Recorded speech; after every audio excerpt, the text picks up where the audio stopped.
Sveiki visi, su jumis Šešėltūris ir šiandieną jums teiksiu šansą patekti į Gikor privatų serverį, tai taip, man atrodo, tai labai gerai jums. Tai esmė visiems suteiksiu šansą, bet pagrindiniai bus youtuberiai, tipo aš sakiau, bet nes dabar bus naujas dalykas.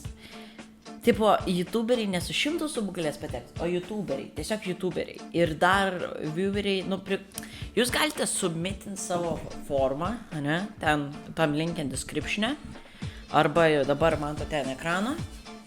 Ir kai jūs submitinsit tą formą, tada mes atrinksim. Pirmenybė bus youtuberiams, kurie turi gerą contentą, o po to, po jų jau, kai juos išrinksim, jūs pridėsim. Tai serverė planuojama būti 20 kol kas žaidėjų, pridėsim ir daugiau, tai eikit į formą, submitinkit ir jūs turėsit žaisti beveik kas antrą dieną, kas vieną dieną ir youtuberiai būtinai turės filmuoti, nes kitaip jie bus pašalinti. Tai bandykit savo sėkmę.